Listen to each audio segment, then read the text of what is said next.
Hello children, welcome to the channel H2O chemistry. मेरा नाम doctor Ritu जौहर और हम पढ़ रहे हैं क्लास 10th केमिस्ट्री का chapter metals and non metals. तो केमिस्ट्री में सीबीएसई क्लास 10th में 4 चैप्टर्स हैं। Chemical reactions and equation, acid basis and salts, metals and non metals and carbon and it's compounds. तो उसमें से हम आज मेटल्स एंड नॉन मेटल्स का चैप्टर पढ़ रहे हैं और मैं आपको ये गारंटी दे सकती हूँ कि अगर आपने इस कोर्स को कंप्लीटली फॉलो किया, मेरे एक एक लेक्चर को अच्छे से सुना, अपने नोट्स तरीके से बनाए, तो वेल आप फुल मार्क्स लेके आ सकते हैं अपने केमिस्ट्री के एग्जाम के अंदर। तो 100% मार्क्स अगर आपको बोर्ड्स में चाहिए केमिस्ट्री में, तो do follow me with this course completely. एक एक चीज को अच्छे से समझना। आपका कोई भी क्वेश्चन बोर्ड में ऐसा नहीं होगा जो कि मैंने आपको ना पढ़ाया हो। ठीक है, तो चलें शुरू करते हैं आज की पढ़ाई।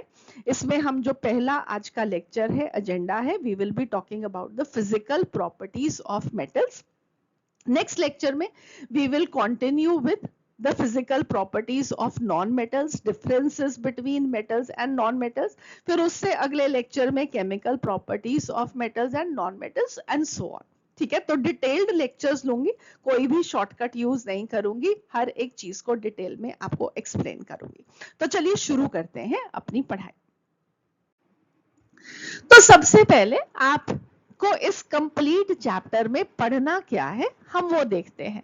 तो सबसे पहले, जैसे आज मैंने आपको अभी बताया, we will identify metals and non metals, we will discuss the physical properties of metals and non metals. उसके बाद we will be talking about the chemical properties of metals and non metals. Then we are going to understand the reactivity series, जिसके बारे में कुछ कुछ चीजें आपने chapter number 1 chemical reactions and equations में भी पढ़ा। And we will be understanding specifically over here the displacement reactions. और फिर उसके बाद हम डिस्कस करेंगे कैसे मेटल्स को एक्सट्रैक्ट किया जाता है और फिर कैसे मेटल्स करोड कर सकते हैं, करोजन क्या होता है, और हम मेटल से ऐसे अलॉयज बना सकते हैं। कौन कौन से अलॉयज को आपको पढ़ना है इस चैप्टर में। ठीक है, तो मेटल्स बहुत ही यूजफुल है हमारी डेली लाइफ में। क्या कुछ एग्जाम्पल्स आपके दिमाग में आते हैं कि इनको हम मेटल्स बोल सकते हैं? Please put that in the comment section आगे कंटिन्यू करने से पहले। ऑलराइट, तो क्या आपने सोच लिया कि कौन से मेटल्स थे? तो कुछ नाम आपके दिमाग में आए होंगे। तो अपने आसपास अभी और फर्दर देखो और लिस्ट करो 3 मेटल्स और 3 नॉन मेटल्स को, जो कि आप अपने आसपास देख सकते हो। कुछ एग्जाम्पल आपको हेल्प करने के लिए यहां पर मैं देती हूं।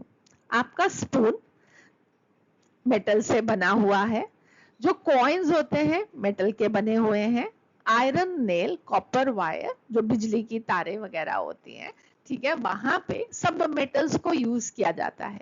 कोल, सल्फर, आपकी पेंसिल और glass, these are just some examples that I have given you.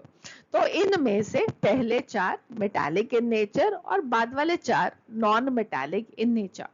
तो अब मेटल्स और नॉन मेटल्स होते ही क्या हैं, हम कैसे पहचानेंगे उनको, आप और एग्जाम्पल्स कैसे दे पाओगे अगर अभी तक आप वो नहीं दे पाए तो मेटल्स बेसिकली आप देखोगे कि वो हार्ड होते हैं, वो शाइन करते हैं, they are good conductors of heat and electricity, जबकि नॉन मेटल्स डल होते हैं, बहुत ज्यादा चमकता नहीं होती है उनमें, they are brittle, they are poor conductors of heat and electricity.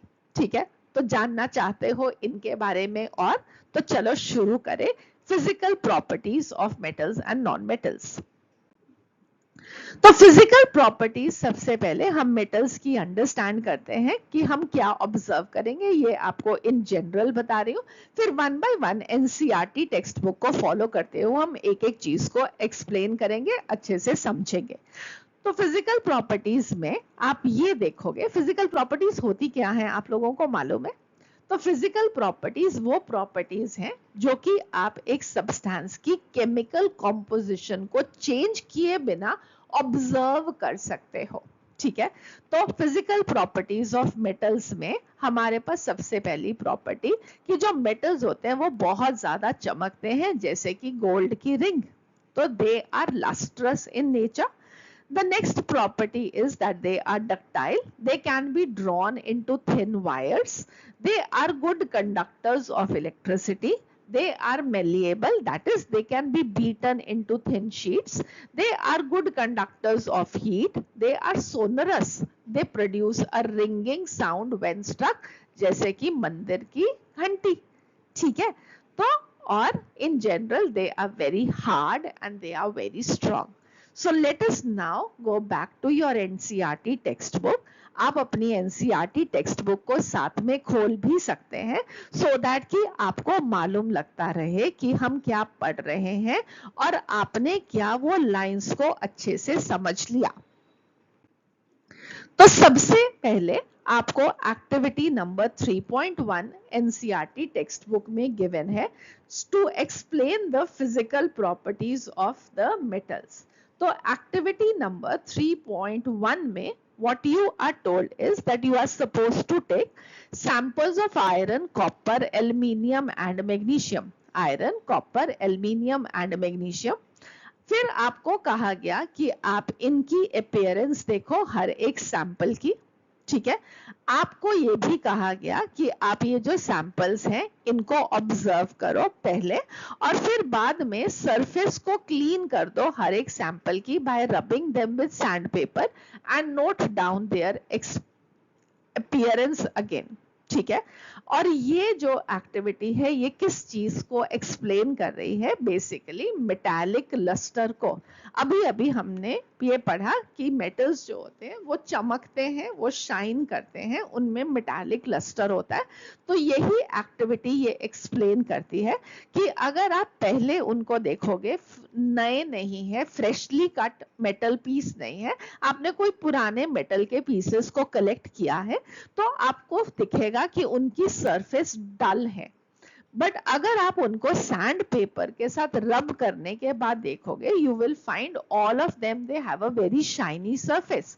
वो लाइट को रिफ्लेक्ट करते हैं. तो इसमें हमने क्या समझा कि all metals they have a shiny surface and the property of this of metals, this is called as metallic lustre. तो व्हाट इज लस्टर? मेटल्स अपनी प्योर स्टेट में शाइनी सरफेस रखते हैं, इसी को हम मेटालिक लस्टर बोलते हैं. और अब वो क्वेश्चन जो कि जिसका आंसर एनसीईआरटी टेक्स्ट बुक में तो नहीं गिवन है, क्यों उन्होंने कहा कि पहले ऑब्जर्व करो एक डल सरफेस को और फिर बाद में उसको सैंड पेपर के साथ ऑब्जर्व करो तो वहां पे शाइनी सरफेस आएगी. तो ऐसा क्यों होता है कि सैंड पेपर से रब करने से पहले उनकी सरफेस डल है और सैंड पेपर में रब करने के बाद वो शाइनी हो जाती है. सो आई टोल्ड यू कि I will explain you everything which is not even answered in the NCERT textbook, जिसकी आपको समझ पर होनी चाहिए. ठीक है? तो वेल अगर आप देखोगे कि आपके पास एक पुराना मेटल का पीस है तो वो ओवर टाइम मेटल की जो सरफेस है वो एयर के साथ, मॉइस्चर के साथ और बहुत सारे केमिकल्स के साथ रिएक्ट करती है और उनके ऊपर एक थिन लेयर डिपॉजिट हो सकती है. वो एक डर्ट की लेयर हो सकती है, रस्ट की हो सकती है. जनरली ऑक्साइड्स फॉर्म होते हैं मेटल की सरफेस पे और भी कुछ कंपाउंड्स फॉर्म हो सकते हैं मेटल की सरफेस पे, जिसकी वजह से वो सरफेस डल दिखाई देती है. और क्योंकि वो लेयर जम जाती है तो वो लाइट को प्रिवेंट करती है being reflected by the metal और इसलिए मेटल हमको डल दिखाई देता है. फिर हम उसको सैंड पेपर के साथ रब करते हैं तो सैंड पेपर क्या करेगा, वो जो उसकी सरफेस रफ होती है और वो रिमूव कर देता है डर्ट और द ऑक्साइड लेयर जो कि मेटल की सरफेस पर डिपॉजिट हुई है और उसके बाद निकल के आती है fresh surface of the metal. तो जब सरफेस फ्रेश हो जाती है, बिल्कुल साफ हो जाती है, now light can be reflected from the clean metal and it shines. ठीक है? So moral of the story, why do we rub with sandpaper? Sandpaper is rough. It helps in removing dirt, dust, rust and tarnish from the surface. It also removes the thin layer of oxide or coating of any other substance formed on the surface of the metal. This exposes the fresh pure metal underneath. और फिर उसके बाद metal की जो property है कि वो light को रिफ्लेक्ट करती है, वो शाइन करती है, वो लस्ट्रस है, that is visible to us. ठीक है, क्लियर, समझ में आ गया. नेक्स्ट अब हम चलते हैं एक्टिविटी नंबर 3.2 पे, जहां पे we are being told about actually the hardness of the metals. और activity number 3.3 is about the malleability of metals. हर एक चीज को अच्छे से एक्सप्लेन करूंगी और इन दोनों को अंडरस्टैंड करने के बाद you are basically able to tell कि एक मेटल कितना स्ट्रॉन्ग होता है, उसकी हार्डनेस कैसी होती है. You are able to understand that. तो ग्रॉसली यहाँ पे हम टेस्ट कर रहे हैं हार्डनेस ऑफ द मेटल्स. तो इसमें अगेन आपको करना क्या है, आपको स्मॉल पीसेस लेने हैं आयरन के, कॉपर के, एल्युमिनियम के और मैग्नीशियम के, और साथ में सोडियम के. आपको एक वॉच ग्लास लेना है, आपको टोंग्स लेने हैं और आपको एक फिल्टर पेपर लेना है. ठीक है, तो वॉच ग्लास, टोंग्स और फिल्टर पेपर आपको सोडियम के लिए चाहिए. और नाइफ आपको बेसिकली किसके लिए चाहिए, मेटल्स को काट के देखने के लिए. ठीक है, कि क्या आप नाइफ के साथ मेटल्स को काट सकते हैं. तो जब आप इन मेटल्स को काटने की कोशिश करोगे, what you will find is कि आयरन को तो आप नहीं काट सकते. ठीक है, कॉपर को भी नहीं काट सकते, एल्युमिनियम को भी बहुत आसान नहीं है काटना, बहुत ज्यादा जोर लगाना पड़ेगा. मैग्नीशियम को रिलेटिवली इजीली काटा जा सकता है, बट अगर आप सोडियम मेटल लोगे तो आप उसको बिल्कुल बटर के जैसे नाइफ के साथ काट सकते हो, वो इतना सॉफ्ट है. बट यहाँ पे आपको एक चीज का बहुत ही ध्यान रखना है, जो कि आपकी एनसीईआरटी टेक्स्ट बुक में मेंशन्ड भी है, कि आपको जब सोडियम लेना है तो सोडियम को आपने हाथ से नहीं पकड़ना, आपने उसको पेयर ऑफ टोंग्स के साथ पकड़ना है. You are suppose to handle sodium metal with a lot of care. और फिर आप उसको ड्राई करोगे. सोडियम को केरोसिन के अंदर प्रिजर्व करके रखा जाता है, वो बहुत ज्यादा रिएक्टिव होता है. हम अभी मेटल्स की जब केमिकल प्रॉपर्टीज को पढ़ेंगे तब आप इसको अंडरस्टैंड करोगे. तो हम इसको प्रेस करते हैं between the folds of a filter paper. Filter paper लेकर उसके बीच में उसको दबा के आप उसको ड्राई कर लेते हो. फिर आप उसको वॉच ग्लास पे रख के और टोंग्स के साथ ही आप उसको हाथ लगाओगे और फिर आप उसको नाइफ के साथ काट के देखोगे जिस इस तरीके से. तो what you will find is sodium को बहुत आसानी से काटा जा सकता है. ठीक है, तो अगेन आपको सोडियम को क्यों कहा गया हैंडल विद केयर. तो यहाँ पे again what is very important for you is कि सोडियम बहुत सॉफ्ट है और वो बहुत क्विकली रिएक्ट करता है with moisture present in the air, इसलिए आपको इसे ध्यान से हैंडल करना है. ठीक है, अब इस सब से हमारा कंक्लूजन क्या निकल के आया, हमारा कंक्लूजन ये निकल के आया कि iron, copper, aluminium hard metals है, मैग्नीशियम रिलेटिवली सॉफ्टर है और उसको काटा जा सकता है, और सोडियम जो है वो वेरी सॉफ्ट है, बहुत ही सॉफ्ट है, and it can be cut very easily with a knife. ठीक है, और इससे हम क्या अंडरस्टैंड करते हैं, हम इनकी हार्डनेस के बारे में समझते हैं कि किसको कितनी आसानी से काटा जा सकता है. वो किस चीज को बताता है, मेटल्स की हार्डनेस के बारे में. इन जनरल मेटल्स बहुत हार्ड होते हैं, एक्सेप्शंस है सोडियम जैसे मेटल्स जो कि सॉफ्ट होते हैं. Now the next activity is activity 3.3. Testing किसकी करने वाले हैं, कौन सी प्रॉपर्टी को सीखने वाले हैं through this activity, that is malleability of metals. और जैसे मैंने आपको पहले बताया, मेलिएबिलिटी होती क्या है, एक मेटल की property to be beaten into thin sheets without breaking. ठीक है, तो इसको पहले एक्टिविटी को देखने से पहले अंडरस्टैंड करो कि आप लोगों ने हमेशा एल्युमिनियम फॉइल यूज किया होगा. आपके मम्मा जब आपको खाना टिफिन पैक करके देते हैं स्कूल के लिए तो उसको एल्युमिनियम फॉइल में पैक करके देते हैं. तो वो एल्युमिनियम फॉइल कैसे बना, एल्युमिनियम फॉयल बना जब हमने एक एल्युमिनियम का पीस लिया और उसको हैमर करके एक बहुत ही पतला सा फॉयल बना दिया। सो मेलिएबिलिटी एग्जैक्टली वही है, एक मेटल का पीस लेके उसको हैमर कर करके और वो ब्रेक ना करे और आपने उसकी बहुत ही पतली सी शीट बना दी। ठीक है, समझ में आया? So what is malleability? तो पहले टेस्ट करते हैं कि एक्टिविटी में क्या लिखा है। So to test the malleability of different metals, materials क्या क्या रिक्वायर्ड है? आयरन रिक्वायर्ड है, जिंक, लेड, कॉपर और एक बड़ा सारा आयरन का ब्लॉक और हैमर। तो अब हमने अगेन 4 पीसेस लिए मेटल के और हमने उनको 1 बाय 1 आयरन के ब्लॉक के ऊपर रख के उसको हैमर के साथ बीट किया और फिर हमने ऑब्जर्व किया कि क्या चेंज आती है मेटल के पीस के अंदर। What you will observe is कि iron can be beaten into thin sheets, zinc also, lead softer होता है, उसको बहुत आसानी से बीट किया जा सकता है, and copper can also be beaten into thin sheets, जैसे कि आप यहाँ पे डायग्राम्स में पिक्चर में देख पा रहे हो। ठीक है, सो कंक्लूजन क्या है? कंक्लूजन ये है कि मेटल्स की एक और प्रॉपर्टी है कि उसको शीट्स, उसको हथौड़ा मार मार के या आप दो चीजों के बीच में कंप्रेस कर करके बहुत बड़े प्यारे फॉइल्स बना सकते हो, आप उनकी थिन शीट्स बना सकते हो और इस प्रॉपर्टी को यूज किया जाता है ड्यूरिंग वेरियस कंस्ट्रक्शन प्रोसेसेस और एल्युमिनियम का मैंने आपको जैसे बताया फॉइल बनाने के काम आता है। तो अलग अलग हम शेप्स दे पाते हैं बिकॉज ऑफ दिस प्रॉपर्टी। ठीक है, एक और इंपॉर्टेंट चीज जो कि आपको आपके एग्जाम्स के लिए याद रखनी है कि सबसे ज्यादा मेलिएबल मेटल कौन से हैं? तो number 1 is gold and number 2 is silver. तो ये आपने 2 मेटल्स याद रखने हैं which are the most malleable metals. अब अगेन साइंस के स्टूडेंट हो, सोचो कि ये मेलिएबिलिटी कैसे हुई, मेटल्स कैसे मेलिएबल हैं।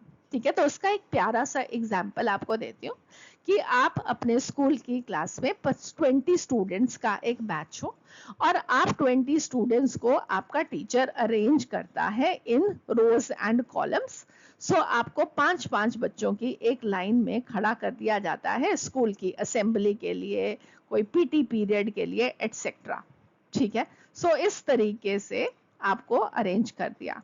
अगर मैं इसके आसपास एक आउटलाइन ड्रॉ करूं तो ऐसा आएगा। तो ये आपके 20 बच्चों के अरेंजमेंट का शेप है। ठीक है, अब क्या किया उन्होंने, एक टीचर्स की लाइन यहाँ पे खड़ी होगी, एक टीचर्स की लाइन यहाँ पे खड़ी हो गई और उन्होंने आपको दोनों साइड से प्रेस करना शुरू कर दिया। ठीक है, तो आप लोग एक दूसरे के साथ जुड़े हुए ही रहते हो बट आप कंप्रेस होते हुए क्या कर दोगे? जैसे फॉर एग्जाम्पल आप 10 बच्चे एक लाइन में और 10 बच्चे और एक लाइन में, जो I am not counting this, I am just giving you an understanding. ठीक है, तो अब आप क्या हो गए? ठीक है, तो आपकी विड्थ जो है वो कम हो गई और लेंथ में आप एक लंबी लाइन बनाते जा रहे हो और एक लंबी लाइन बनेगी तो आप 20 के 20 बच्चे एक ही लाइन में खड़े हो जाओगे, या जब आप क्लास में वापस जाने लगते हो तो आप एक ही लाइन में चले जाते हो। ठीक है, तो बिल्कुल वैसे ही जब एक मेटल को हैमर किया गया तो वो जो एटम्स हैं उन्होंने अपने आप को अरेंज इस तरीके से किया, वो कंप्रेस हुए बट वो एक दूसरे के साथ जुड़े रहे तो उन्होंने फॉर्म की ये मेटल की शीट्स। तो समझ में आया मेलिएबिलिटी क्या होता है?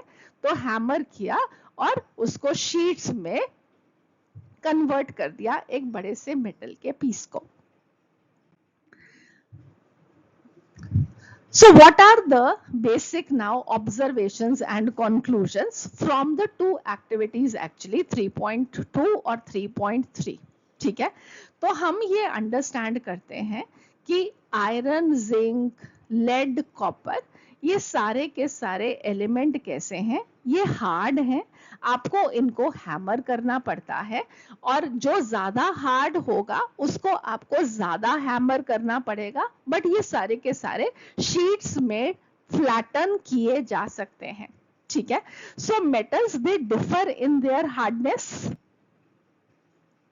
ठीक है। So metals they differ in their hardness. Iron अगर आप देखोगे तो iron is the hardest among all of these metals.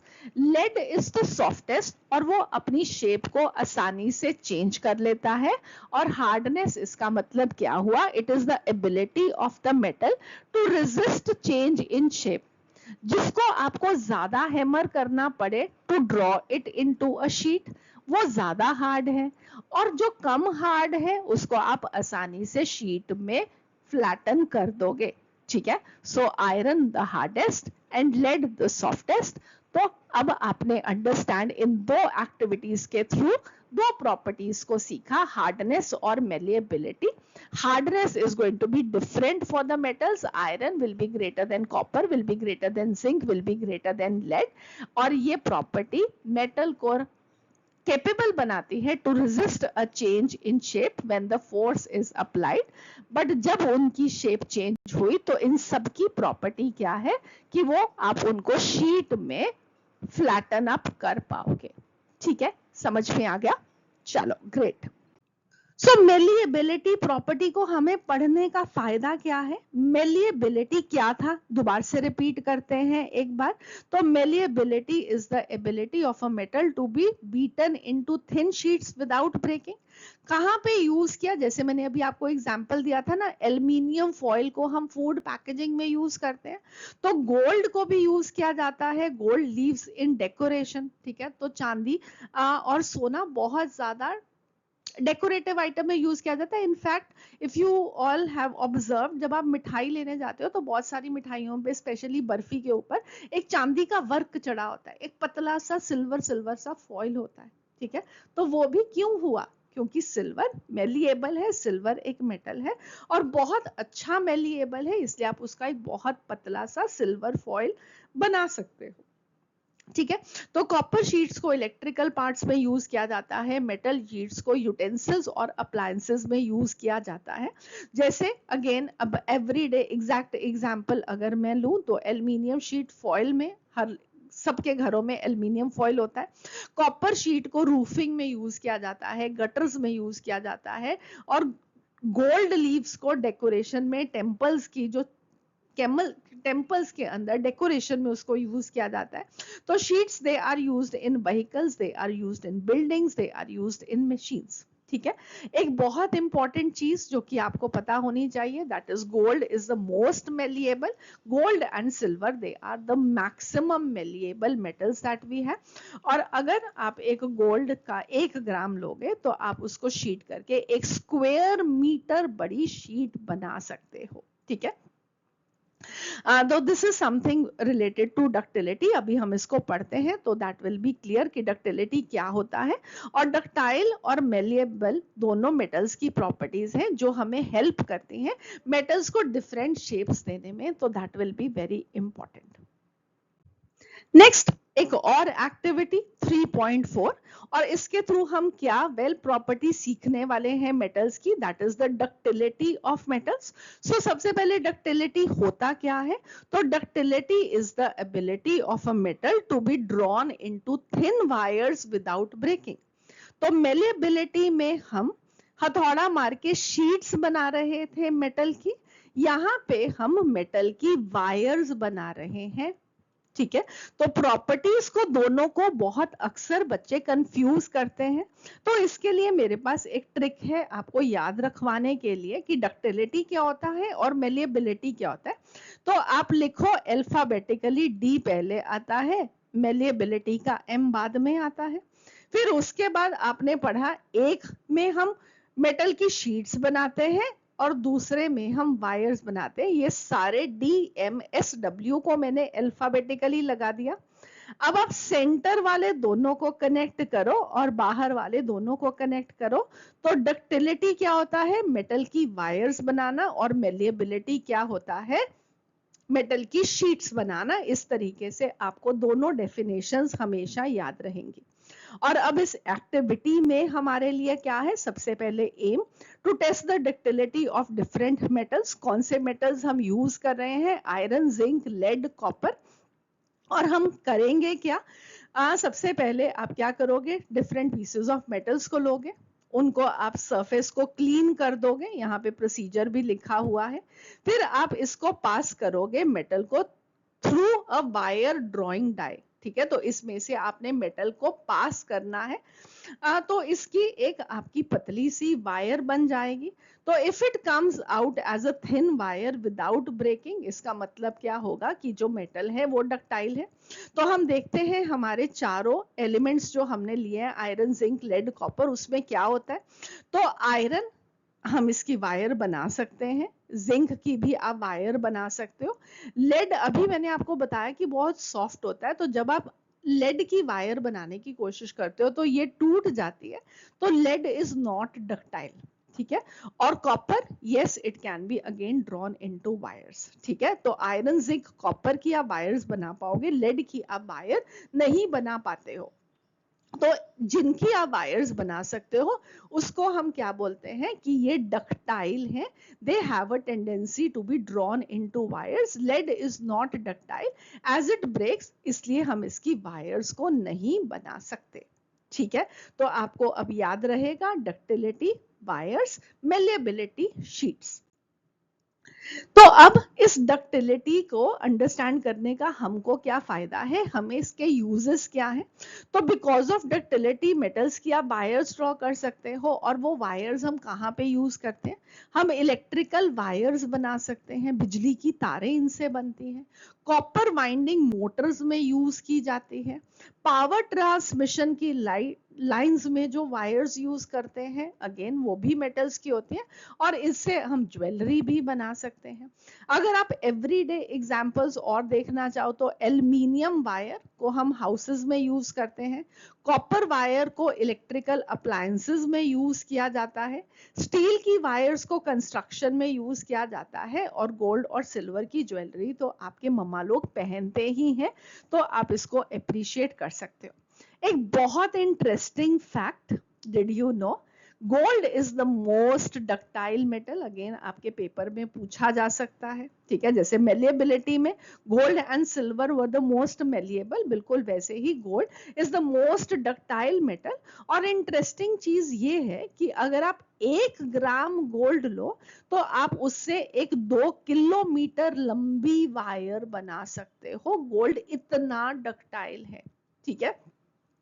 So what is the connection with malleability? Metals malleable होते हैं, आप उसकी शीट्स बना सकते हो, और डक्टाइल होते हैं, आप उनकी वायर्स बना सकते हो, और इन दोनों प्रॉपर्टीज को क्लब करते हुए हम मेटल्स को डिफरेंट शेप्स दे सकते हैं अपनी नीड के अकॉर्डिंगली, ठीक है। So ductility allows the metals to be drawn into wires. Malleability helps in making different shapes for a wide range of uses. तो अब हम पढ़ते हैं एक्टिविटी नंबर 3.5, जिससे हम एक और मेटल की प्रॉपर्टी को सीखेंगे। तो सबसे पहले एक्टिविटी में चाहिए क्या है हमको, टेक एन एल्युमिनियम और कॉपर वायर। तो आप एक मेटल की वायर ले रहे हो, एल्युमिनियम की वायर ले लो या कॉपर की वायर ले लो, और इसको क्लैंप कर दो ऑन अ स्टैंड, जैसे कि यहाँ पे दिखा हुआ है, ये एक स्टैंड है, और यहाँ पे आपने इसको क्लैंप कर दिया, ठीक है। फिर आपको क्या करना है, आपको इस वायर को हीट करना है with a spirit lamp, candle और अ बर्नर। और अब इसको जब आप हीट करोगे उससे पहले एक चीज और आपको करनी है कि आपको इसके साथ एक पिन लगा देना है with the help of some wax, ठीक है। तो कोई वैक्स वगैरह लेकर आपने उसके साथ इसको ऊपर एक पिन चिपका देना है। अब नेक्स्ट, अब आप क्या करोगे, जब आप इसको हीट करोगे, जहां पे आपने पिन लगाया है उसके बिल्कुल ऑपोजिट साइड, क्लैंप वाली साइड से आप इसको हीट करना शुरू करोगे। थोड़ी देर में क्या होगा, जो वैक्स होगी वो पिघल के नीचे को आएगी, और ये पिन जो कि वायर के साथ जुड़ा हुआ था, पकड़ा हुआ था वैक्स ने, अब वो गिर जाएगा, ठीक है। तो आपकी ऑब्जर्वेशन क्या होगी, the pin fixed with the wax falls down after some time, the metal wire does not melt. तो मेटल की वायर नहीं पिघली, वैक्स पिघली, और उससे ये पिन नीचे गिर गया। तो ये इससे हमें समझ में क्या आता है, इस एक्टिविटी से हमें इससे समझ ही आता है कि एक एंड आपने मेटल के वायर को हीट किया था, ये हीट जो थी वो ट्रांसफर हो गई throughout the whole length of the wire, ये यहाँ पे भी गर्म होगी जिससे वैक्स मेल्ट हुआ। तो अंडरस्टैंडिंग क्या हुई? The above activity shows us that the metals they are good conductors of heat and they have high melting points. Good conductors of heat क्यों है? क्योंकि हीट यहां से यहां तक ट्रैवल कर गई। और हाई मेल्टिंग पॉइंट क्यों है? क्योंकि इसको खुद से कुछ नहीं होता, राइट? सो मेटल्स के जो बेस्ट कंडक्टर्स ऑफ हीट हैं, they are silver and copper. Lead and mercury आप याद रखोगे कि they are poor conductors of heat. So metals they are very good conductors of heat, ये आप याद रखोगे। और अगली चीज जो हम समझेंगे वो होगा एक और प्रॉपर्टी, क्या मेटल्स इलेक्ट्रिसिटी भी कंडक्ट कर सकते हैं या नहीं। तो मेटल्स इलेक्ट्रिसिटी कंडक्ट करते हैं या नहीं, उससे पहले क्या आपके दिमाग में ये क्वेश्चन आया कि मेटल्स हीट कैसे कंडक्ट कर पा रहे हैं? तो मैं वो आपको एक्सप्लेन करना चाहूंगी। So ability of a material to allow heat to pass through it is called as conductivity of heat. Conductivity of heat क्या होता है? एक मटेरियल जब अपने में से हीट को पास करने देता है उसको कंडक्टिविटी ऑफ हीट बोलते हैं। और हमने इसको एक्सपेरिमेंट के थ्रू समझा। When one end of the metal is heated, heat travels through the metal and reaches the other end, which shows that metals they are good conductors of heat. अब ये क्यों हीट ट्रेवल की metals के अंदर? तो understand this कि metals के अंदर फ्री इलेक्ट्रॉन्स होते हैं।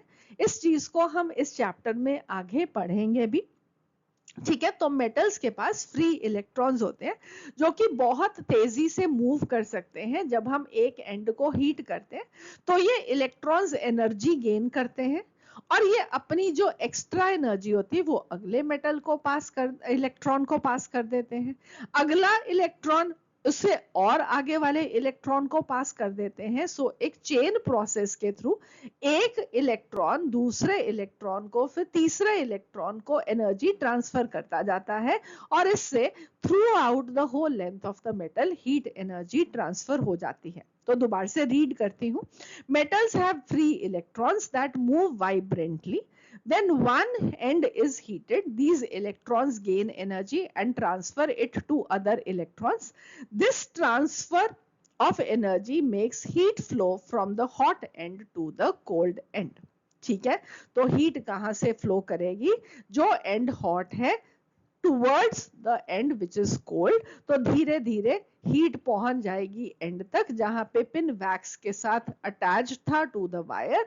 वैक्स पिघलेगी और पिन नीचे गिर जाएगा। Heat moves from hot end to the cold end. तो इसके कंडक्टिविटी ऑफ हीट को हम कहाँ पे डेली लाइफ में यूज करते हैं? हम मेटल के बर्तन यूज करते हैं जब हम कुकिंग करते हैं। तो metal utensil gets hot when this is kept on the stove.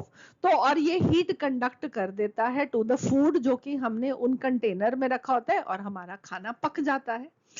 Iron जो हम प्रेस करने के लिए कपड़ों को यूज करते हैं तो उसके अंदर भी जिस पोर्शन जो हीट होता है और उससे हम ट्रांसफर करते हैं heat to the clothes, that is made up of metal, that is iron. Metal का spoon, this is kept in hot tea, becomes hot, ठीक है? और radiators in winter they warm the room. तो ये सब metals के बने हुए, metals good conductors of heat होते हैं, इसलिए ये हीट को कंडक्ट करते हैं, ठीक है? Now based upon the conductivity हम मेटल्स को या एलिमेंट्स को या सारी सब्सटेंसेस को दो कैटेगरीज में डिवाइड कर सकते हैं, good conductors of heat and poor conductors of heat. तो गुड कंडक्टर्स में कौन आ जाएगा? Silver, copper, aluminium, iron, steel. तो मेटल्स अच्छे कंडक्टर्स होते हैं, so metals they are good conductors of heat. और पुअर कंडक्टर्स जो कि इलेक्ट्रिसिटी हीट को कंडक्ट नहीं करेंगे, तो वुड, प्लास्टिक, ग्लास, रबर, ये हीट को ट्रांसफर नहीं करते हैं, इसलिए हम इनको बोलते हैं पुअर कंडक्टर्स ऑफ हीट। तो एक चीज और याद रखना, silver, copper, they are the best conductors of heat. Lead and mercury, they are comparatively poor conductors of heat. Uses क्या है? याद रखोगे। Conductivity क्या है? याद रखोगे। और कैसे हीट ट्रांसफर करती है, by the movement of the electrons.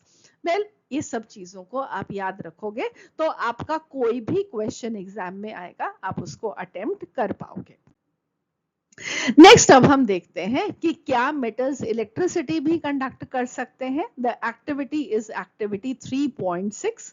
So what are we going to use for it. सबसे पहले हमको एक बैटरी चाहिए, एक बल्ब चाहिए, इनको कनेक्ट करने के लिए कनेक्टिंग वायर्स चाहिए, हमको एक स्विच चाहिए है, मेटल का एक स्ट्रिप चाहिए है जिसको हम चेक करेंगे कि क्या ये इलेक्ट्रिसिटी कंडक्ट करता है या नहीं।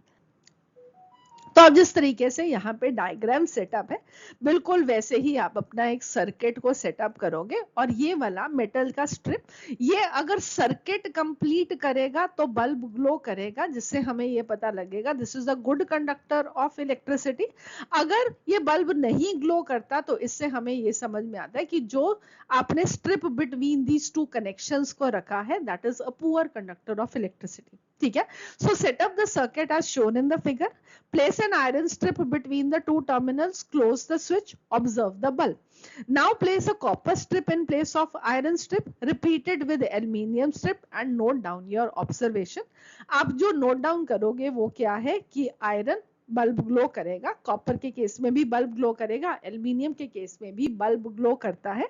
सो यहां से हम कंक्लूड कर सकते हैं कि मेटल्स इन जनरल इलेक्ट्रिसिटी को अपने थ्रू पास करने देते हैं। They are good conductors of electricity.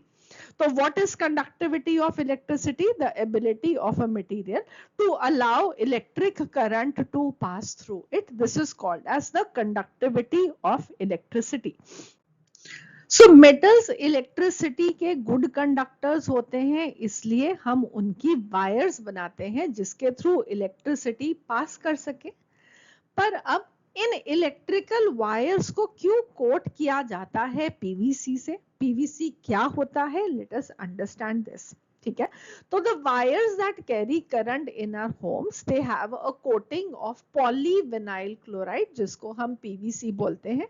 तो यहाँ पे ये किसके कंपाउंड है? वेल, ये कंपाउंड है कार्बन के, हाइड्रोजन के और क्लोरीन के। ठीक है, और ये सब क्या है? वेल, ये सब है नॉन मेटल्स। और इन वायर्स के ऊपर या कोटिंग किसकी दी जा सकती है? एक रबर लाइक मटेरियल की। तो मेटल्स अच्छे कंडक्टर हैं इलेक्ट्रिसिटी के, तो आप मेटल्स की जैसे कि कॉपर की वायर बनाते हो, बट हम इसके ऊपर एक पीवीसी कोटिंग देते हैं क्योंकि ये एक बैड कंडक्टर ऑफ इलेक्ट्रिसिटी है।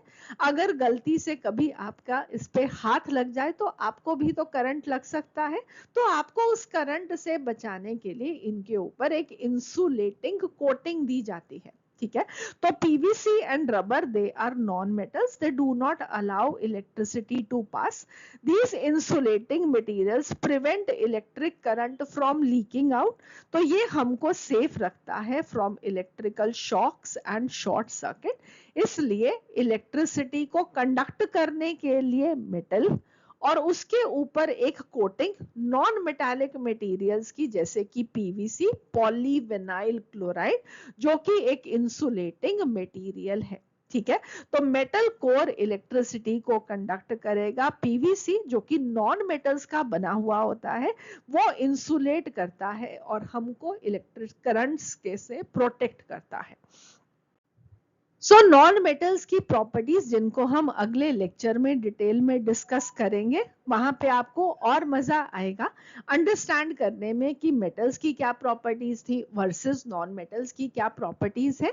बट अभी के लिए हम लास्ट प्रॉपर्टी पे हैं मेटल्स की, और मेटल्स की ये प्रॉपर्टी बहुत ही beautiful property. Metals they produce a ringing और clear sound when struck with a hard object. This property is called as sonority. और मेटल को क्या बोलते हैं? मेटल्स को बोलते हैं सोनोरस। ठीक है, the property is called as sonority and the metals they are called as sonorous. Sonorous होने का मतलब क्या है कि ये एक रिंगिंग साउंड प्रोड्यूस करते हैं जब आप एक हार्ड ऑब्जेक्ट के साथ इनको स्ट्राइक करो, जैसे कि स्कूल की बेल टन टन बोलती हुई, मंदिर की घंटी।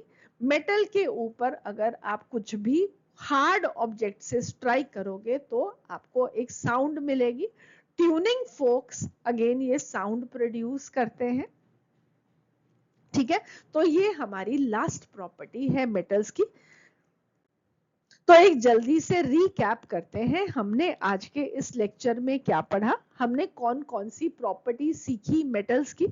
तो वेल, सबसे पहली property, metals they are lustrous, they have a shiny surface, they reflect light. फिर वो हार्ड होते हैं, they can not be easily scratched. malleable, they can be beaten into thin sheets. चौथी property, ductile, metals they can be drawn into thin wires. पांचवी property, metals they are good conductors of electricity, they allow electric current to pass through easily.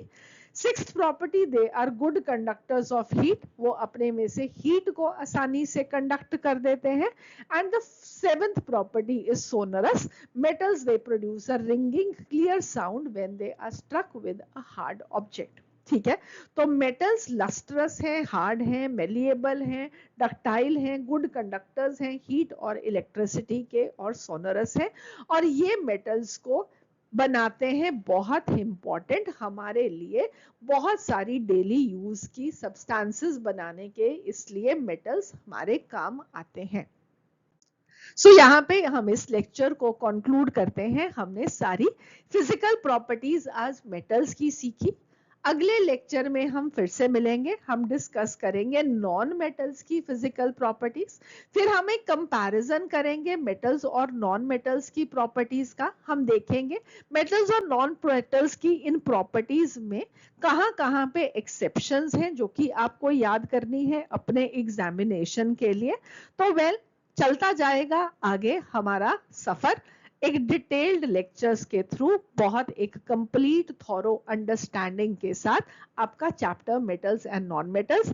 अगर आपको ये lectures अच्छे लग रहे हैं तो मैं सिर्फ एंड में ही आपको बोलती हूँ, बार बार नहीं बोलती हूँ, आप मेरी को हेल्प कर सकते हो और बच्चों तक रीच करने के लिए by just liking, subscribing and sharing with your friends. So please do help me in my cause. Thank you. God bless you.